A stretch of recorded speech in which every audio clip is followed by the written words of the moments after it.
सुनिए। जी बोलिए। आप राधा श्रीवास्तव जी का घर जानते हैं? आप कहीं रवि की माँ के बारे में तो नहीं पूछ रहे हैं? जी हाँ, जी हाँ। रवि जब छोटा था तब देखा था उसे। हाँ हाँ, देखिए वो सामने रहती धन्यवाद। है। कोई बात नहीं।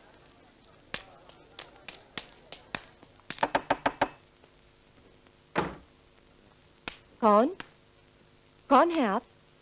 राधा बहन, क्या वक्त ने मेरी शक्ल इतनी बदल दी कि पहचानना मुश्किल हो गया? अरे मनोहर भाई, इतने सालों बाद इस बदनसीब बहन की कैसे याद आ गई? अरे सब कुछ यहीं पूछकर टाल दोगी? आइए ना, अंदर हाँ, आइए चलो ना। आप बैठिए, मैं आपके लिए खाना बना कर लाती हूँ, फिर बैठकर खूब बातें करेंगे। खाना रहने दो, मैं जल्दी में हूं, मुझे जाना है? अरे राधा बहन, ये तस्वीर उसी बच्चे की है ना? हाँ, जवान हो गया है। लेकिन तुमने तो पलटकर खबर भी नहीं ली और ना ही खतों के जवाब दिए। क्या बताऊं, फुर्सत ही नहीं मिलती। अपने अनाथालय को आगे बढ़ाने के लिए मैं देश विदेश घूमता रहा।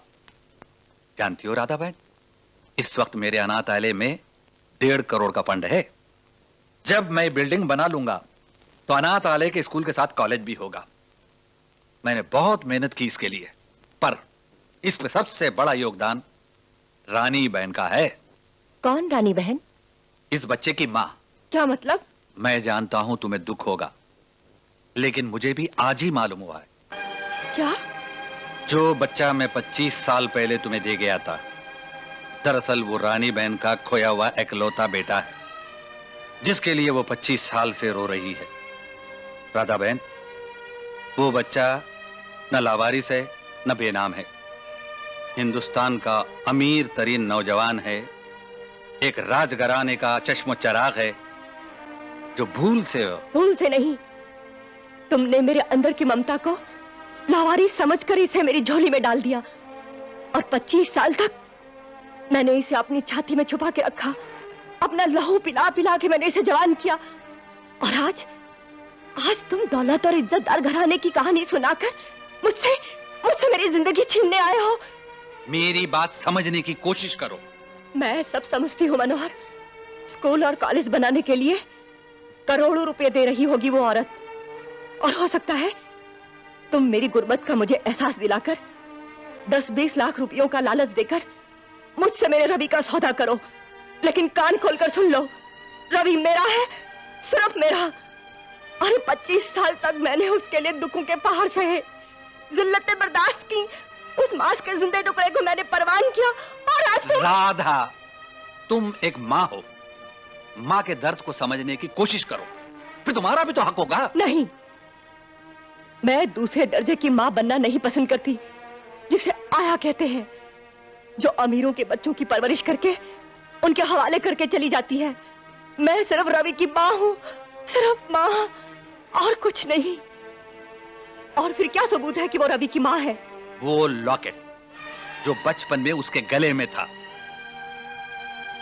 चले जाओ यहाँ से, फिर कभी इधर का रुख मत करना। मैं कहती हूँ चले जाओ यहाँ से।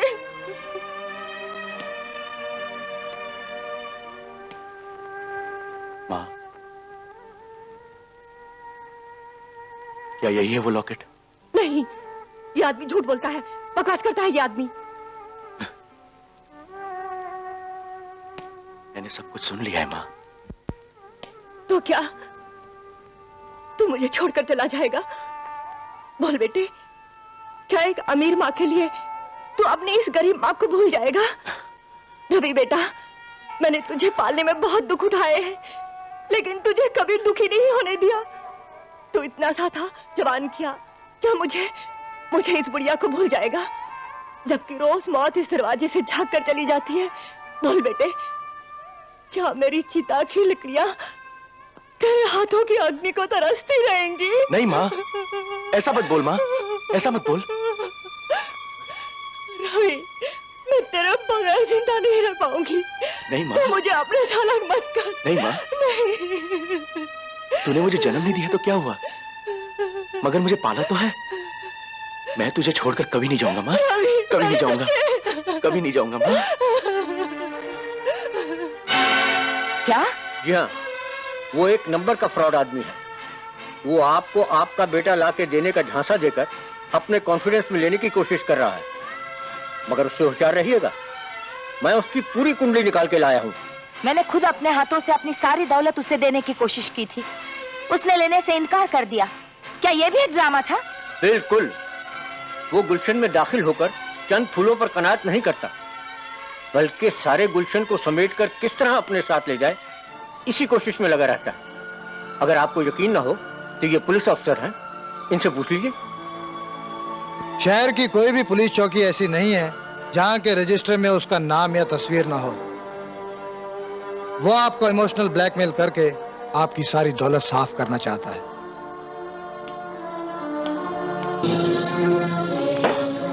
हाँ, मैं धोखेबाज हूं, कमीना हूं, मैं कुत्ता हूं। मैंने लोगों के साथ विश्वासघात किया है।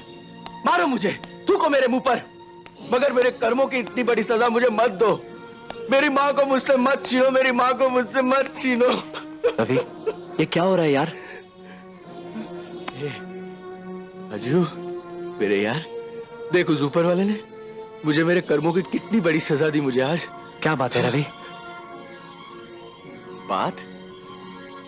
कर्म कह राजू, कर्म। आज मुझे मेरे कर्मों ने बहुत बड़ी सजा दी है। राजू, मैं एक बहुत बड़े इज्जतदार घराने का बेटा हूं, मगर मेरी जिंदगी देख। आज मेरे कर्म मेरे सामने आ गए। जानता है, आज मुझे मेरी मां मिली थी, वो मां जिसने मुझे जन्म देकर खो दिया।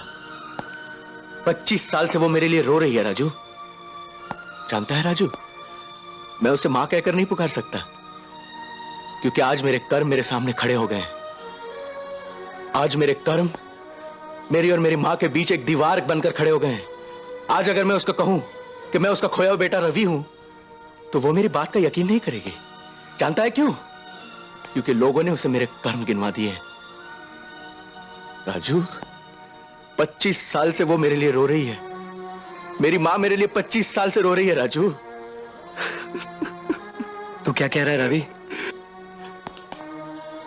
मैंने अपनी मां को अपनी आंखों के सामने बिलक बिलक कर रोते हुए देखा है राजू, लेकिन मैं उसे चूम भी नहीं सका। राजू, तू मेरी मां का बेटा बन जा। बोल, बनेगा ना? बोल। रवि, ये कैसे हो सकता है यार? ये हो सकता है राजू, ये हो सकता है, ये मैं करूंगा। बस तू मेरी मां का बेटा बन जा। बोल यार, एक बार हाँ बोल प्लीज। रवि, ये क्या पागलों जैसी बात कर रहा है यार? मेरे से ये नहीं होगा। मैं एक शरीफ औरत को धोखा कैसे दे सकता हूँ? राजू, राजू, तू मेरा यार है ना? तू मेरा दोस्त है ना राजू? नहीं होगा रवि, मेरे से नहीं होगा। राजू, मेरी मां 25 साल से रो रही है राजू। उस औरत को घुट घुट के मरने से बचा ले। मैं तेरा ये एहसान कभी नहीं भूलूंगा। बोल राजू, हाँ बोल मेरे यार, मैं तेरे पैर पड़ता हूं। नहीं, ये क्या कर रहा है रवि? बोल, बनेगा ना? तू बनेगा ना मेरे यार? हाँ, बनूंगा। मैं तेरा ये एहसान जिंदगी भर नहीं भूलूंगा मेरे दोस्त, जिंदगी भर नहीं भूलूंगा।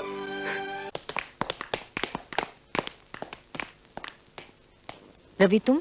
माँ जी, बंबई में ऐसी कोई पुलिस चौकी नहीं जहां मेरी तस्वीर ना लगी हो। मैंने लोगों को बहुत धोखा दिया है, मगर मैंने आपको कभी धोखा नहीं दिया, क्योंकि आपको धोखा देना भगवान को धोखा देना होगा। मैंने आपसे वादा किया था, मैं आपका बेटा लाकर आपको जरूर दूंगा। ये रहा आपका बेटा। क्या सबूत है कि ये रानी मां का बेटा है? सबूत? पुलिस में नौकरी करने वाले के मुंह से सबसे पहला लफ्ज सबूत ही निकलता है। वाडेकर,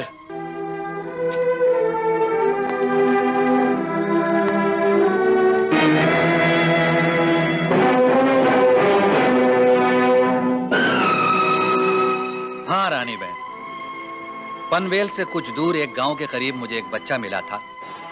उसके गले में यह हार था, इसीलिए उस दिन आपके हाथ में यह हार देखकर मैं चौंक गया था। वो बच्चा हमारे अनाथालय में पलकर जवान हो गया है। वो है आपका बेटा।